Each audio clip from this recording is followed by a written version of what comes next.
where we will be in a conversation with ambient music composer producer Kin Leonn, as well as founder of Kitchen Label, Zhang.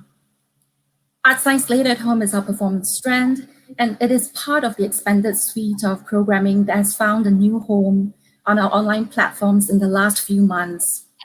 ArtScience at Home marks a shift in pivoting to online programming for us to create connections with you and the broader community during these times. It is also an important part of our work for how we continue to nurture new forms of invention in different kinds of space. ArtScience Late at Home performance series is very much a chord progression from the monthly on-site performances that we have been presenting in our gallery since 2014. In this series, we invite artists to respond to the context of the pandemic with performances that are filmed in the safety of their homes. And they will be improvising with what they have at hand in their immediate environments to create these performative encounters. In our August program for ArtScience Late at Home, it is our pleasure to be collaborating with Zhang of Kitchen Label to present Kin Leonn.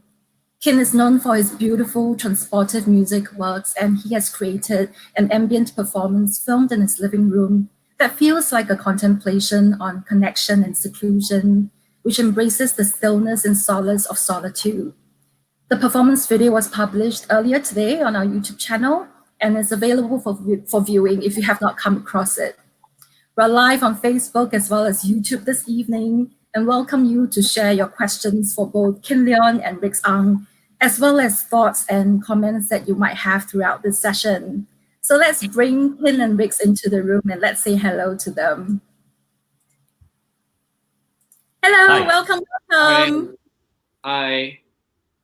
Thank you both so much for making time to join us as our guests for this live stream Q&A, Kin and Rix. I would love to start with introduction. So first of all, Kin, can you share a little bit more about yourself and your practice with us? I'd love to find out, where did your sound start? Where has it led you? And whether there was a pivotal moment, that made you decide to set off on this path. Hi, okay, so I'm Kin Leonn. That's my real name as well. I'm a composer and producer, mainly in ambient works. I hesitate to say that there was a particular point in time where I suddenly became interested in ambient music. I think it's over a long period of listening to music and realizing what element in that music I liked. And I guess I started my ambient journey, so-called, with my first band, Midst, which is kind of like a dream pop ambient type band. Got a vocalist as well. It was a bit more to the indie side, but there was a lot of ambient elements going on in there. And we released 2 EPs since 2015. But since then, of course, all 3 members of Midst are kind of in different countries right now. Wow. So it's really hard to, we're kind of on hiatus, but obviously I continued my exploration into that whole ambient thing. And I realized that it really aligns with not just my own musical sensibility, but also just my general energy. I really love that ambient music is something that is meant to be interesting, but at the same time, it's meant to be ignorable, meaning it's meant to be unobtrusive, something that you can put on a background without having it kind of shout at you, so to speak. It's been a pretty long, I'm still young, the ambient genre has been around for quite some time. There's a lot of history behind it, as I'm just starting to find out. But it's been really cool so far in terms of exploring all the different facets of ambient music and how it relates to technology, how it relates to world music, all kinds of things. What was the other question? I think you pretty much answered what I asked.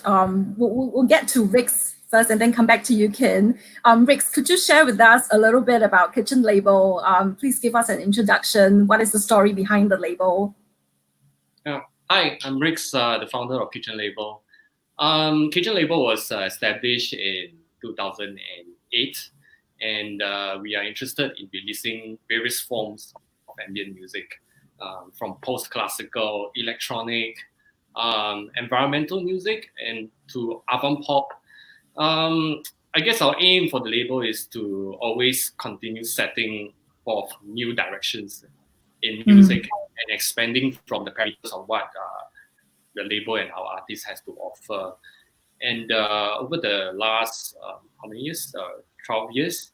We have released music by artists such as Haruka Nakamura, Expedition of Light, Euronomy, Cure Chronic, Sonic Bread, Hang Up the Moon, and of course Kin Leonn. So yeah. Were you always interested in starting a record label? How did you come into the business side of music? Well, actually, I was part of the a band called Expedition of Light with my partner April Lee. Yeah. And with April as well, we actually started Kitchen used to be a design studio first. And then later on, it has become like a platform for us to create our own artwork and our own and releasing our own music through this Kitchen platform. So it's kind of like we started way back then. Then along the way, we actually met like the musicians, like some of the first batch of musicians that we met in Japan, like Haruka Nakamura, Euronomy, and Fione, who are kind of like doing ambient music, but they somehow don't fit in anywhere. They are not the most. We don't exactly fit into the experimental scene, but we don't fit into the pop and the indie scene as well. So, well, the story behind the label is it's just a coming together of these artists, and Kitchen label became a home for these artists to fully express themselves. And I think since then we have been we are still continuing to doing this and also bringing in new artists along the way. And of course we brought in Kin 3 years ago. Yeah, so and there'll be more new artists coming to our label as well. I'd like to track back to our initial discussions, Rix, when we were putting the plans together for ArtScience Late at home. We were in the thick of the circuit breaker at that moment, and the considerations having to be adjusted every step of the way, because all the moving parts of the process kind of hinge on how COVID-19 would be unfolding at that point in time. And there was such a surreal moment in our phone call when the government announced the extension of the circuit breaker. And we then had to recalibrate very quickly. So serendipitously, we managed to bring Kin into the fold of the program under very, very unusual circumstances, because he hasn't been based here in Singapore for some time. Kin, do you think we can share a little bit about how this kind of landed? Actually, yeah, I've been back in Singapore since April already. So when I got this sort of gig offer, it was quite apt, I think, because first of all, I'd never shot any kind of live performance at home before, and I always do like that kind of cozy feel, cozy living room type vibe. So I think this was definitely I was really happy to do it, first of all, and also in terms of material, I could sort of cement into a performance the stuff that I've been playing around with, the material I've been playing around with and improvising over the past few months, into like a proper performance that is now on YouTube. Yeah, so the performance work that you presented for this platform, you mentioned that it draws upon material in your debut album, Commune. Would you like to tell us a little bit about the concept behind the album and the process of making it? How did you explore the notion of commune with the sound world that you built with this album? Right, so Commune is like my debut album, right? I released that in like 2018. And really back then, thinking about it now, that album was all about nostalgia. It was all about memories and my association to places, my memory associations to kinds of, it's mostly places. Like I have a big affinity with like places and like location-based type stuff. And Commune was sort of a homage to that whole area of, in my mind, I think, with all the memory associations and sort of an exploration also as to why it was like that in my memory, why why were these memories able to still invoke some kind of very nuanced emotion that we don't have a term or name for these emotions, except I guess nostalgia is like the broadest kind of umbrella term. But it's still hard to place it, right? Which is why I thought like expressing it in music could possibly do it justice. And I'm really happy I did that, because now, yeah, like Commune to me is sort of, every song kind of has that. It's like the expression of a particular memory or a particular vibe, so to speak, which I could never really like say words. When you were talking about very specific places and memories that you had drawn upon for the composition of the album, can you share a little bit with us, like what are some of the memories that you hold really dear to you, or some of the places that you have really found a connection with when you were composing the work for the album? Yeah, it's funny because it's not like a specific kind of like, oh, like a really happy memory. It's more of like vibes, really. It's a lot from childhood. I realized, textural memories, so to speak. And it is a lot to do with childhood. And over the past few years, I've also been kind of wondering how all those little experiences from my childhood, even though they were really mundane, add up to the kind of things I feel now. You know, when I look at things and when I experience things now, it still kind of draws back from that well of subconscious experiences I had in my childhood. Right. So I was exploring that whole side of it, and like to this day, really, I still like am exploring how my memory works in regard to my emotion. So in terms of places, it would literally just be like places around my neighborhood, little parks I visited as a kid, little nooks and crannies, little like abandoned warehouses near my place, kind of thing. All of that sort of adds up to this weird vibe of nostalgia, right? Which I'm trying to figure out. There's something very lovely that you had written in the sleeve notes. Something you said about this is an album of longing, nostalgia, revelation, and other curious introspections. That is a dive into the subconscious and the documentation of the sensibilities you encountered along the way. But more than that, Commune is the expression of a common subconscious, one that we've all been accorded with and share, a place where words fall short in describing the many layers of why we feel the way we feel, or why we desire the way we desire. And it's a personal exploration into this common ground of human emotion. So I'm wondering, how did you feel about the experience of revisiting this body of work for ArtScience Late at home? Because you have woven new improvised material into the program as well. So how did you approach the set, and how did everything kind of come together?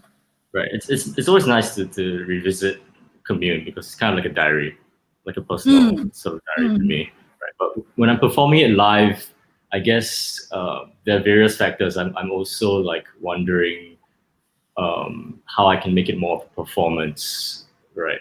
And in terms of improvisational material I perform live, I would say that every single time I play live, I feel like I'm obliged to improvise and play something new, instead of just playing the song as it is, right? So even this performance that I just did features like stuff that I never really performed before.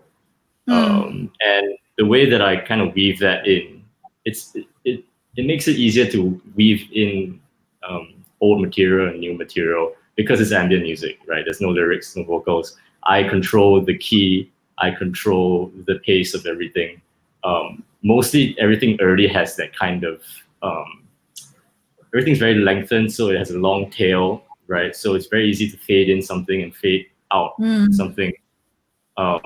And that's the beauty of ambient music, I think. You can create this stream of consciousness, so to speak, which is unbroken, right? It's something that you can literally continue for 30 minutes. Lots of my friends say this, like, oh, I finished the album, I didn't realize it finished, right? It's because, it's like kind of a, and I like that about ambient music, is that it can play in the background, and it almost feels part of the background. So Just out of curiosity, because you didn't mention when you were sharing about this, I noticed that you had played Debussy's Arabesque in the set. Oh yeah. So what's behind that choice? Because it's probably the only piece of material that you didn't compose, yeah, that you have woven into the program. Yeah, I mean, I love Debussy, and Arabesque is I'm addicted to it. I'm addicted to playing it. You know, I really am. It's such the way I learn piano pieces. I literally, because I'm not classically trained, I can't read a score, so I just I go to YouTube, and then I literally like search like tutorials, and I can only like copy like the movements of the person playing, and half of it is kind of like by ear as well. And that's how I learned like the harder kind of classical pieces that I play. But yeah, Arabesque is something that is also, I thought it would be a really good contribution to the vibe of the set. Arabesque is something that I also performed in my set in London. I performed recently at Cafe Otto in London. And it was quite a good like reaction to that piece. And I was like, okay, like, because personally, it's a very nostalgic song as well. For some reason, it's maybe I heard it as a kid and like it just stuck with me, right? So playing it in this live setting in the middle of all the other pieces, I thought it was a nice respite, sort of a stepping into a different room where it's still the same vibe, but it's a different tone, different color of that. But vibe. It's also very impressionistic, and it talks very beautifully to the pieces that came before and the pieces that came after as well. So it was really surprising. I just wanted to ask because we didn't talk about this in the previous conversation that we had, and so it was a really pleasant surprise. And really, the entire experience of listening to that performance is like an auditory balm as a counterpoint to the confusion of the here and now. So that was really, really pleasant to just inhabit, for that 25 minutes. Right. So for a question for the both of you, because this kind of three-way collaboration had developed out of the context of COVID-19, could you both share how you have been coping with the external conditions so far? Has all of this changed your plans for the year, or has it actually not really? Maybe Rix can go first.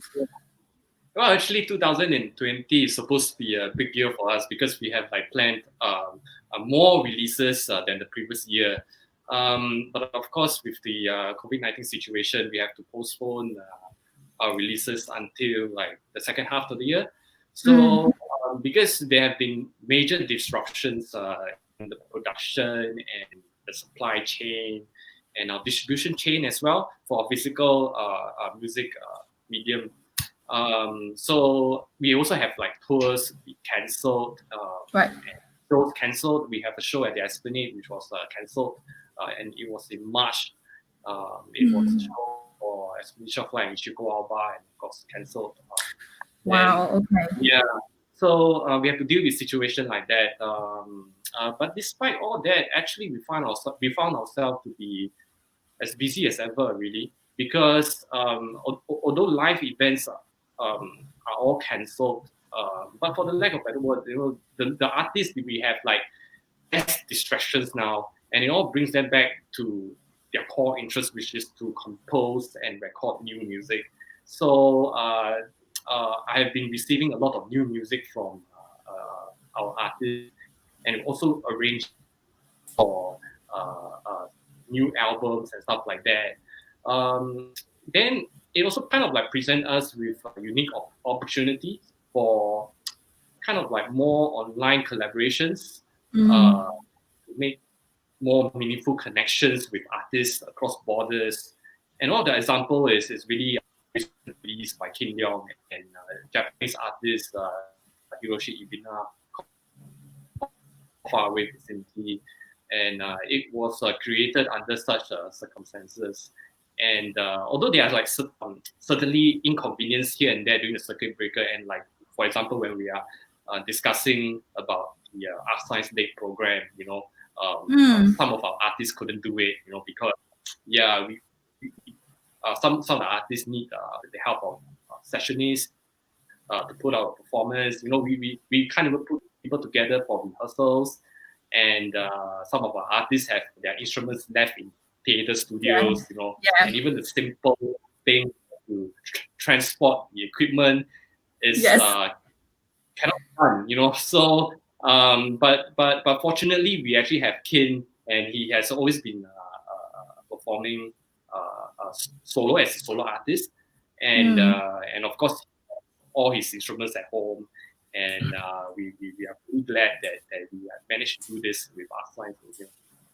I really want to talk to Kin about the EP that he just collaborated with on Hiroshi and Ebina, because that's what we've been talking a little bit about as well. And it's really lovely to see the kind of cross-regional collaboration happening despite the circumstances. And you've always had a very collaborative dimension to your practice. So again, like how has the current situation been like for you, and what are you doing to forge forward? Right. Yeah, in terms of the EP, it's actually something that is born out of this pandemic. It's something that I initiated with Hiroshi because I saw that, okay, things are starting to close up. We're expecting like months of lockdown. And it started off really as just a casual, like, you want to try out one song where you send me the stems for one small part, I add on to it, I send it back, and then we go back and forth until we have something, right? Completely experimental. We don't have no plans for structure, no plans for any lengthened kind of album, right? But after we finished that song, we finished it like pretty quick. And then it was like, maybe we should, since we do have time for the next few months, both of us are gonna be home. And yeah, like Rick said, I have all my instruments at home, or most of it's custom actually, like software in my Mac. So I don't really need much to make music, which is a huge plus for this kind of situation, right? So when I came back to Singapore in April, and then I was sent for like a 2-week quarantine at Studio M Hotel, which is a really nice 2 weeks, super nice 2 weeks, because I spent all of that time just making music and kind of getting into a good routine. And since then, I think, now that the EP has been released, it's been really chill. It's really chill. And I'm spending a lot of my time walking and breathing, because I'm practicing this breathing exercise by this guy called Wim Hof that I literally look forward to it every day. Like, it's this little pocket of time. I spend like an hour sitting in the park or in the garden, and I do like a few sets of this particular breathing exercise, and that really kind of helps to refresh all the worries and refresh all everything just kind of just like resets. Yeah. And you remember that you don't really need that much to be happy, which is something that's actually quite aligned with the EP as well. When Hiroshi and I were kind of thinking about the theme of it, and obviously it was always going to be something that's semi-pandemic type theme where like we're exploring like dystopian futures and that sort of thing, but also we are thinking about what this pandemic means to us. It's a time where we can sit at home and maybe reflect about what it takes really to just be content, with how much we need in our lives, whether it's a 5-day work week or and whatever it is, right? That whole period of contemplation, I think. So As we were just talking about this, there's a question from Bouquet Phils, and he or she is saying, "Hey Kin, love your music, mate," and he's really excited to hear your new material, especially the new EP with Hiroshi Ebina. So I think we've answered the question, how did the collaboration came about? But he's also asking, what is your dream collaboration? Ooh, okay. Yeah, so I explained a bit about how that EP came about, like literally, because we're just Instagram friends. That's how it started. As my dream collaboration, I think I have said this before in an interview, I still really want to work with either Grouper or Juliana Barwick. Those are two artists. There's this other artist called Malibu as well. All three of them are ambient female singers. And I think there's something so like it's like, I don't want to use the word magical. It's like more mystical about that kind of music, and it really brings me to a certain kind of peace and tranquility, which is obviously something I can't do myself because I'm not a female singer, right? So I would really love to collaborate with them. Those are my Juliana Barwick happens to be on the playlist that you created for us, Yes. and we'll get to that in a little bit. I'm also curious, like, Rix, did you develop any new sort of personal habits or practice during this period just to reset and restore? Sorry, again? Like Kin, you know, have you actually developed any kind of new practice or new habits during this period to kind of help to cope, you know, with the external conditions, to help you reset and restore? Or did you actually not need it, and you're thriving okay in the current situation? Well, I've been working a lot for the label, but like I said before, actually, you get less distractions. So I actually found more time to listen to music a lot, and also listening to the artist's work, and actually having a lot more time for deep listening and coming out with more ideas. I mean, we are practically at home every day. You know, I'll just go for walks.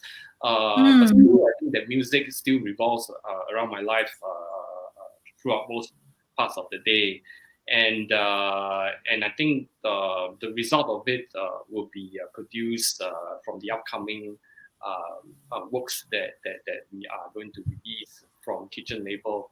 But tracking back a bit, actually, for Far Away Vicinity, Kin's collaboration album with Hiroshi, it wasn't even part of our plans for 2020. So really, yeah, he actually in April, and he finished it in May or something. So yeah, and he passed the album to me, and at the time, due to the circuit breaker, like I said before, we cannot do anything. We cannot produce anything. Because most of the pressing plants are closed and all that. So initially, we actually wanted it to be a digital album. And what better time to release than as soon as possible, since we have this pocket of time that we couldn't release physical copies anymore. So just as we were about to release the first teaser for the album, then we entered phase one, and I mean the circuit breaker ended, and we entered phase one, and then subsequently phase two. So factories started to open, and our distribution lines they are opening up as well. But having said that, there are a lot of lead time that we have to consider to put up before we put up a release. So for vinyl records, we need like 3 months, and then promotion wise, we need another 2 months for our distributors. So it didn't work out for us. So we decided to do it on a cassette tape, and which we can produce within like 2 or 3 weeks, and we can put out as soon as possible. So I must say that our Far Away Vicinity is quite a special release, and it's quite one-off as well, that we managed to actually release so quickly. Yeah. It's a production of the very strange circumstances that we are all in. Yeah. We've got a question from Golden Heart Alchemy Liberation Guide and Catalyst, who says, "Hi Kin, thanks for your beautiful music. Always curious to hear what ways, nature, etc., do you play with to enter that quiet place within you where you birth all this harmonic stillness?" Right. So I guess the breathing thing is a big part of like my meditative practice now. You know, I don't think it's meant to be actually a meditative practice. The breathing thing was first conceived just to kind of, it's almost scientific. It makes your blood like more alkaline, and like it's just good to get more oxygen in your body, kind of thing. But for me, when I do it, I can get into sort of it's not a trance state, but it's a state where it almost feels like I'm just dangling in between sleep and consciousness. And it's a state where I know I'm not sleeping, but at the same time, my consciousness is sort of free to roam. in that state. And usually I'm listening to music, some deep ambient thing probably, and just sitting in the garden, and within that state, for some reason, like I just feel so much more aware of certain ideas and certain, like the music as well. This things sound more intense in that state, which is weird because it's also a state where you feel semi-sleepy. So it's a very strange place to be. It's a very induced state of clarity, yeah, that kind of resides in almost. states of consciousness. Yeah, it's scientific because I mean it's just pumping. It's basically an oxygen high, right? But Pam is also quite curious. Yes. She's asking you, do you practice cold water immersions? Oh, yeah. So the guy that I was talking about, Wim Hof, he also does this ice bath thing, right? I guess she's talking about that. And I do take cold baths, but I mean in Singapore, it's not that bad, right? Cold baths in Singapore is kind of just a normal cold shower. I don't do that in London because that's tough. That's cold, especially in winter. But yeah, Wim Hof is actually the guy that he's climbed Mount Everest in like just his shorts, and he's like he holds the Guinness World Record for like being submerged in ice for like 2 hours, like over 2 hours, and not having his core body temperature change. So yeah, ice baths it's one of his. He sort of proclaims that as well as something that can really help you reset your mental state. But yeah, sorry, long story short, I do cold showers, but I don't do not winter.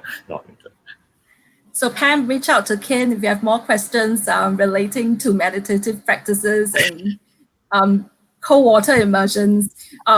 So I mean, while so much of this territory is new for everybody, we're starting to see that there's a lot of good that can come from seeing things with fresh eyes. And it's really lovely hearing both of you that there's a renewed focus on the most important things at the forefront, and all of you just growing new muscles and doing your best to adapt to the new conditions. And because Rix, you were talking a little bit about the work that's going on behind the record label. So I'm quite curious because a record label can mean a lot of different things these days. So could you share a little bit about what goes on at Kitchen Label? How do you present the artists, for instance, and tell the story? Yeah, for our label, we actually, our main focus and really our DNA is to release physical copies like vinyl records and CDs and now cassette tapes even. Our industry is global and CDs and vinyl records still remains an important format in some of the world's biggest markets like Japan and Germany, among others. Although we still have our music on digital streaming platforms, but as long as there are music fans who demand physical copies, and there's actually a sizable portion of them, we will make sure our music is available in these formats. Physical records has this charm, really. So there are always fans and collectors who appreciate that. Well, besides that, what goes on at Kitchen Label usually starts with recording sessions for our album. Whether the artist is going to do it himself, or sometimes we need to arrange for recording sessions. For some of the artists in Japan, we will arrange for recording sessions in the studio, and we just arranged for a recording session, 2 weeks recording session for one of our artists, Haruka Nakamura. And and we work with various artists for the cover art. And sometimes the musicians, they are photographers as themselves as well. So we work with them, we discuss with them for what kind of artwork that we want to do. Usually it's a collaboration between the label and the artist. And but of course, I'm usually the one who design and lay out the album. And also there's a lot of one-to-one dialogues between me and the artist to the completion of the album. And once we finish the album, we arrange for manufacturing of our records in Europe, and then packaging will be sorted out in Singapore. We collect everything, and then we send it to our distributors in Japan. We have distributors in Japan and the UK and the USA. And our teams there will handle promotions for us as well.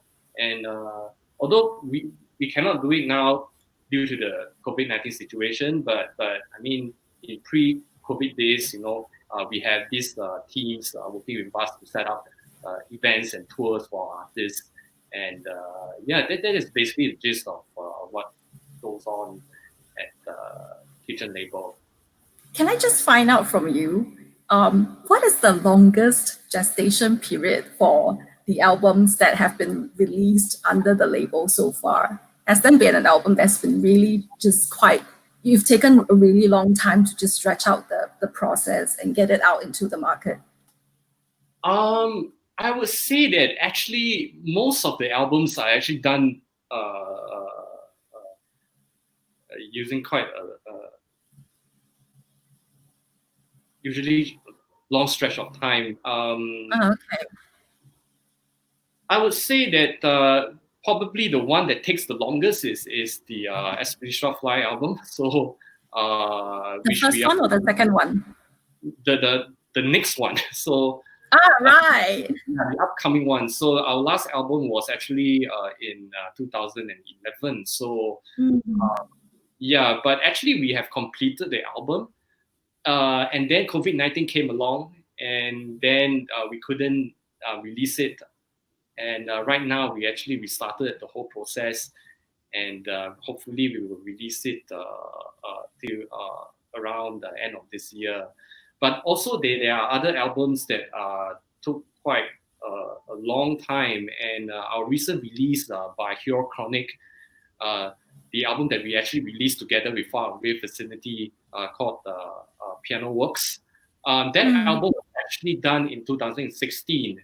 So it's actually a collection of his piano works that was collected since 2016. So I guess that's about 4 years in the making. So wow. Yeah, but we actually didn't really intend to release it this year again.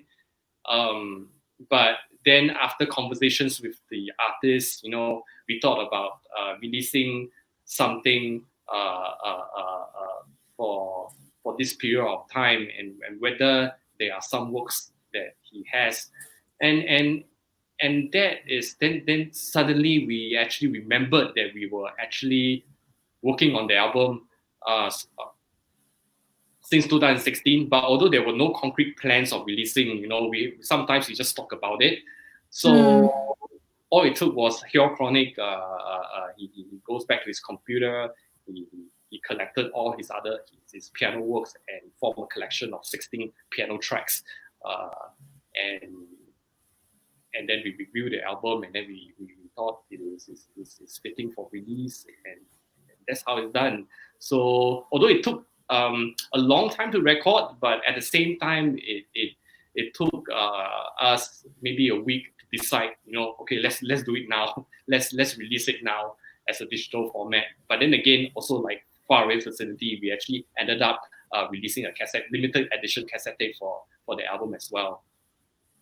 It's so lovely seeing the light in your eyes as you're talking about this entire process. You can really tell that you love the work that you're doing, and it really comes through, Rix. So there's a comment from Russell Goh who says that he still wants to buy the vinyl, but we don't quite know which album you're talking about, Russell. So if you could just fit in your comment again, we'll get this to Rix. It's probably a comment for Rix. So while we were talking about the ecology, I just wanted to ask a question about the context of Singapore and perhaps Asia, and for the UK as well, because Kin, you have been based there in the last few years. So Rix, I'm quite curious, just from your perspective, how do you feel that the music scene has evolved over the last decade or so overall? And do you think that the perception of music making in Singapore has changed within the industry over the years? And for Kin, I would love to hear your observations about the music scene in London and comparing that to the scene over here. So maybe we can go to Kin first. Right. Well, in terms of the music scene, especially in terms of the ambient music scene, London really is a hub for all the European artists and even the American artists. Like so ambient music, there's a lot of niche artists which I like, right? Which, to be honest, would not consider an Asian tour because it's just not practical for them because they're not able to sell out like big concert halls. They're usually the artists that just play like the 40, 50 seater type rooms.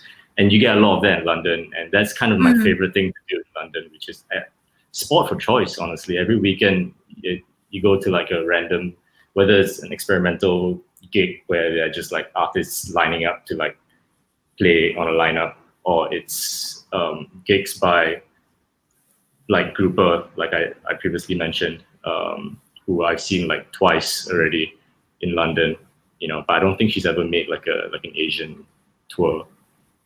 And it's great because you also meet a lot of like-minded people who are interested in more niche types of music, ambient, experimental electronica, techno. And that kind of thing is really, it's been established for a long time in London. Whereas in Singapore, it really is sort of, I mean, Kitchen has been like an outpost for a very long time, but it's not sort of, the scene here is still relatively small, I would say. And Southeast Asia as well, probably Japan would be one of the biggest places for this kind of music. Probably Rix is that right, Rix? Yeah, because I always kind of like think that we need to create a scene that can coexist between Singapore and the rest of the world. And for Kitchen Label, we have most of our music activities promoted in Japan, so that it kind of enables us to put forth like something that keeps us within this larger narrative. I mean, I love to visit Japan, and we have and a lot of Kitchen Label's music actually comes from there as well. We have some Japanese artists, but we also need to acknowledge the existence of our local scene. But then again, it's great to travel and meet other musicians too. Not just like Kin, what Kin is doing right now, and is really active in the London scene at the moment. Yeah. And that's of course the cross-pollination that happens when, you know, labels like Kitchen Label does the we straddle between two different scenes, and you see Kin collaborating with Hiroshi, for instance, and doing some of these very lovely kind of cross-regional projects. Yeah, and now we have friends in London as well, and in UK at least, because now I'm being represented by Phantom Limb in UK, which is sort of a UK-based music label and publisher, and they help me with my gigs and my music sync. So basically, they're looking out for opportunities for where my music can fit into like TV shows, commercials, films, that kind of thing.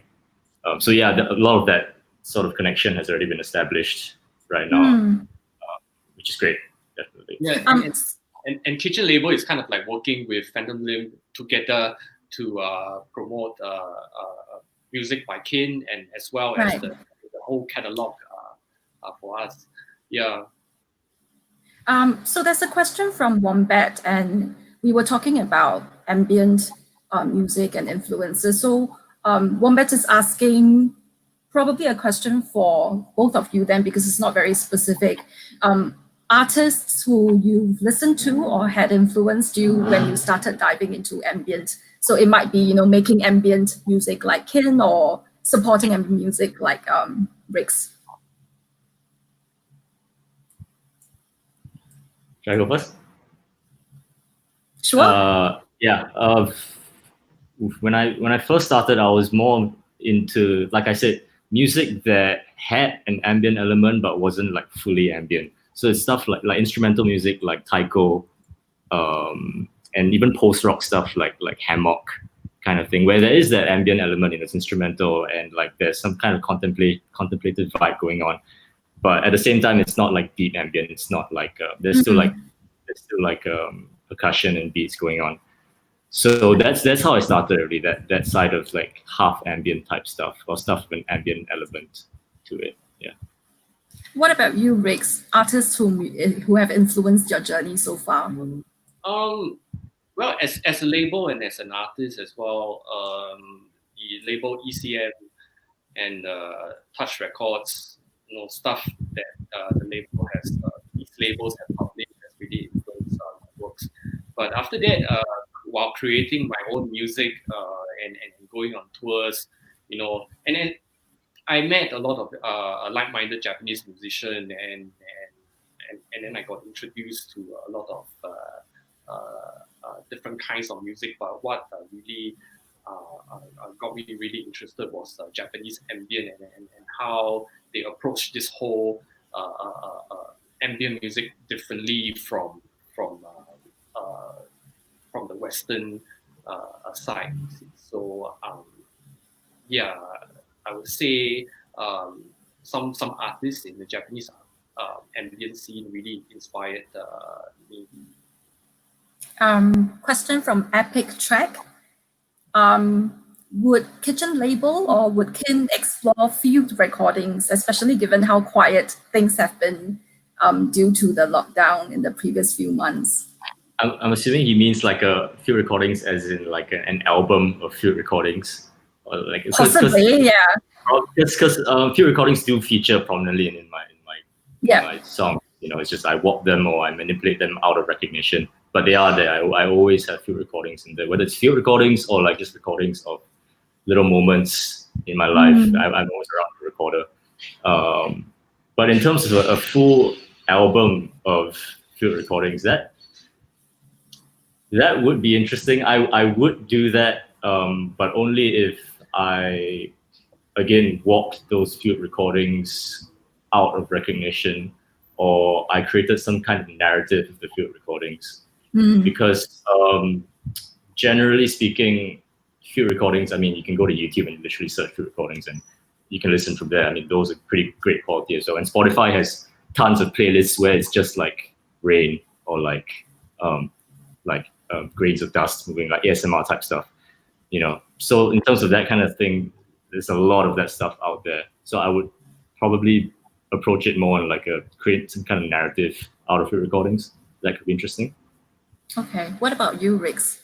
Actually, field recordings play a very big part in most of the albums that our artists release. So That's true.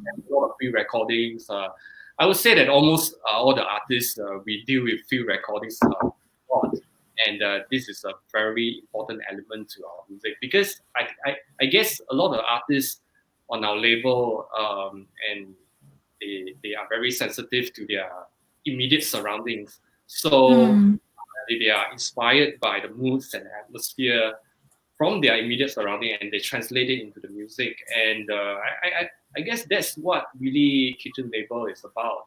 Yeah. So I would say, in the future, we'll definitely, but of course, if you are talking about an album full of field recordings, something that we haven't done. So, but it's interesting, we will consider it. Food for if thought. It's done in an interesting way, if it's like I said, like you want it, or like if there's a narrative to it. Yeah. Right. So talking about the future, I'm wondering, looking ahead to possibly the near future, is there anything in the works or something that both of you really hope would land on the page? For me, I guess I'm just always thinking about the next album. So I do already have a couple of songs, a few songs actually, that I just like written over the course of like the past year, but typically when I start thinking about an album, I would have to conceive the album first, like the whole theme of the album, and then I'll write a full track list before I actually get to like composing the songs, just so that I have a more coherent theme for the whole thing, which is how Commune was written. Do you feel like your next album will be a continuation of Commune or an entirely new chapter?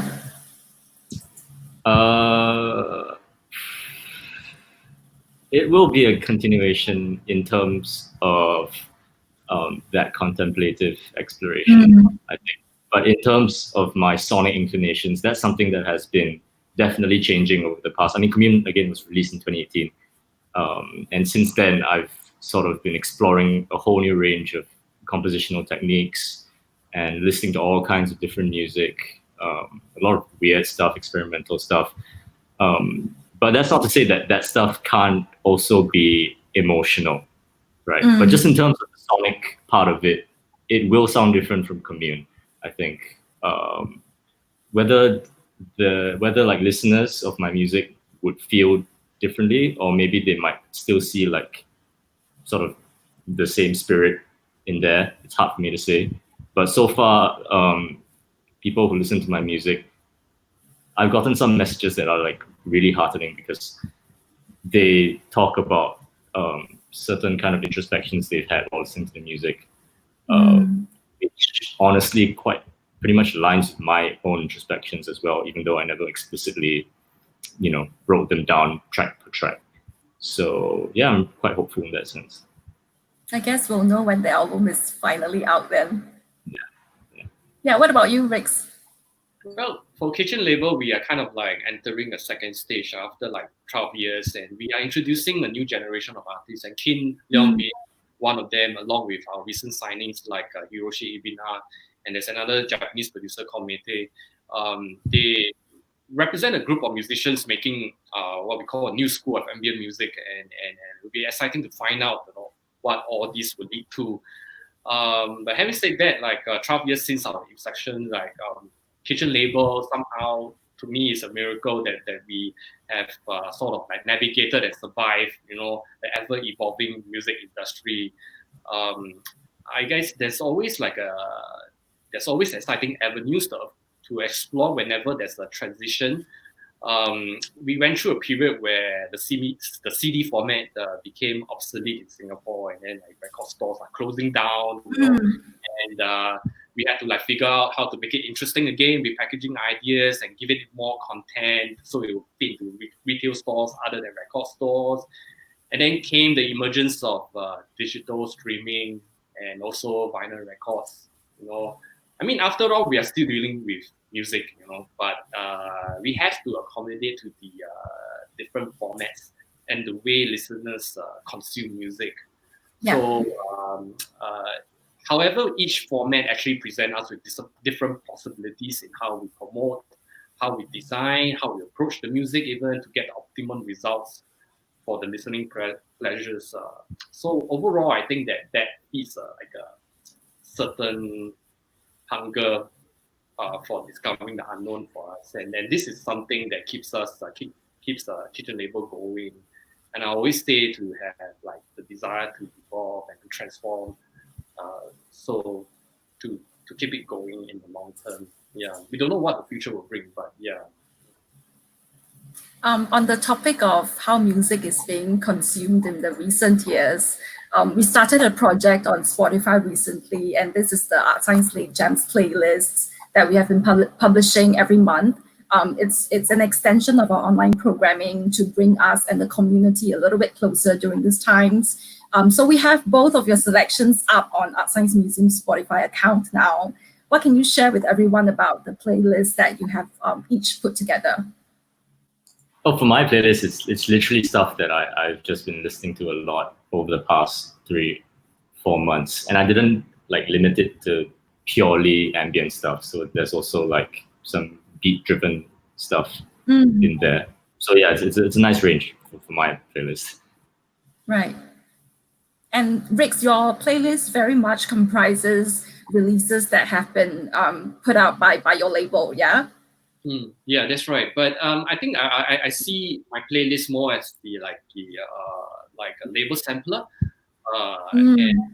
But the songs that I chose are those otherwise more unknown tracks from not that well-known tracks from some of the better-known albums.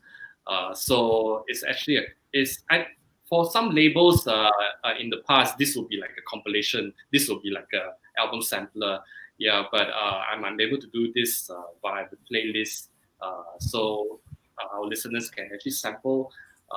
Maybe our listeners might have missed out on some of the tracks, some of the more popular tracks from the label, but they are able to find out from the playlist, some of the less well-known tracks that I'm pretty fond of. And also, I'll say that playlist also features some of the more experimental stuff from the label as well. Yeah, that's true. I guess as a final question for the evening, I would like to pry into your memories for a little bit. What is one album that you hold very close to your heart, and tell us why? You mean I'll go first? Sure. Yes. Well, I would say that it's Twilight by Haruka Nakamura, and this album, I got to know Haruka Nakamura through MySpace in 2016. That was the beginning of the social media era, and that gave us the opportunity to kind of like connect with musicians around the world. So we found him in MySpace, and then after that, we met each other in Japan, and then he came to the label, and we released this album. But what is so, this album is so important for us because this album marks a major milestone for the label because it was very well received by our audience, and especially the Japanese audience. And one of the songs actually topped the iTunes electronic chart in Japan. And then we sold about 13,000 copies of this in Japan, and it was single of the week from iTunes Japan. And so this is a very important album for the label. So I guess for me, it's not an album. It's more of a compilation under Late Night Tales.